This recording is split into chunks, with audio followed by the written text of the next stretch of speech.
Esse vídeo é um complemento desse vídeo aqui, ó. Tá? Vou dar aqui algumas informações adicionais em relação a essas transliterações às quais nós já estamos acostumados, ó. Tá vendo aqui, ó? Jeová, Javé. No caso aqui seria Jeová, né? Eu coloquei o Y aqui, mas era um J.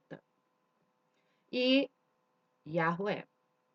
Tá? Eu vou explicar mais detalhadamente essas transliterações que nós já estamos acostumados e como o tetragrama está oculto nelas, né? Como nos foram ensinados erradamente essas transliterações, quem sabe até para que a gente não tivesse conhecimento do verdadeiro nome, que está simples, claro e evidente para aqueles que sabem ler o básico do hebraico antigo, tá? Então, nós vemos aqui, ó, que esse daqui, que Jeová, está diretamente ligado com Jeová em inglês. É J ali, tá? Eu coloquei Y, mas em inglês é J, Jeová. E o Javé está relacionado com Yahweh, que é a versão mais próxima daquilo que eu apresento nesse canal, segundo o hebraico antigo. Então, vamos ver aqui, ó, em inglês, o nome que eles dão para o Criador é Jeová. Jeová. Veja que em inglês, como eu já disse em outros vídeos, eles não omitem o som do H. E aí, em português, o que acontece? Tira o H da jogada, o nome vira Jeová, que é o que nós brasileiros estamos acostumados a ouvir. Então, o Jeová, em inglês, está diretamente relacionado com o Jeová, que a gente fala aqui no Brasil. A mesma coisa acontece com Yahweh. Yahweh é a forma mais próxima do nome que o canal propaga segundo o hebraico antigo.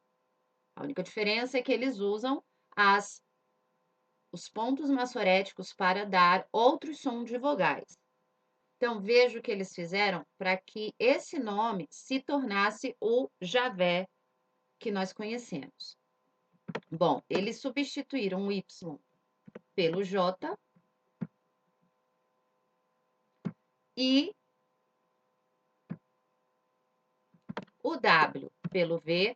Lembra que W, V e U são a mesma coisa, tá? Mas o W, ele precisa ser usado em muitos casos justamente porque alguns povos não pronunciam a vogal U juntamente com a vogal A. Então, eles precisam colocar um W ali. Por isso que nós vemos também muitas pessoas usando o nome Yahuwah com um W, para que o povo possa compreender e pronunciar dessa forma. Um exemplo, o em inglês é you. Se você coloca o you com A, não vai ficar rua. Para ficar rua, eles precisam usar um W, né? Mas ainda assim, mesmo com essa dificuldade linguística, a maioria propaga o nome do criador da forma como ele realmente é, com U com A, ainda que eles leiam o A.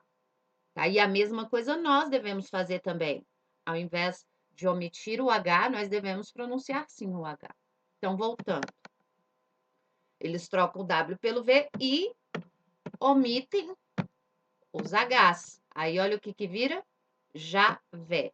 Então, aqui dá para perceber que esses nomes têm relação uns com os outros. Agora, vamos ver a relação deles com o tetragrama.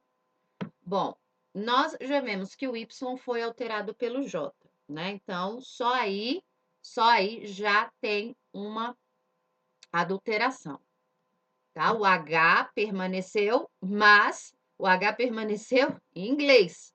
Em português, ele foi tirado. O W, como eu falei anteriormente, ele representaria o U, mas como em algumas línguas é preciso de uma consoante para dar o som do A, então acabou virando isso daqui, ó. Colocarem duas letras para representar apenas um ideograma hebraico, que no caso é a letra Vav. Acabou se tornando duas letras, O e V, para que alguns povos pudessem entender. Veja que aqui em Yahweh isso já não acontece. Ele só usa o W, e esse W pode ser tanto o U, como eles falam Yahué, como Yahvé, como usando o W, como se tivesse som de V. Esse tipo de coisa acaba gerando muita confusão na mente das pessoas. Então, que a gente possa se ater à simplicidade do hebraico antigo.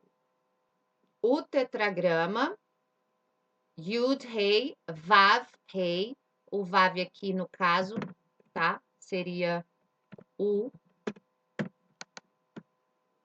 E o hebraico tem vogais, sim, ele tem 5 vogais que dão o som das letras. As palavras podem ser lidas com essas vogais do hebraico, como o Yud, que é o Y, que é o som de I, o Vav, que é o som de U, e o A, que aparece tanto no Aleph quanto no Ayin. E, inclusive, o rei, a letra rei, pode funcionar também como uma vogal tônica. Tá? Então, veja aqui, Jeová se tornou Jeová, Yahweh se tornou Javé.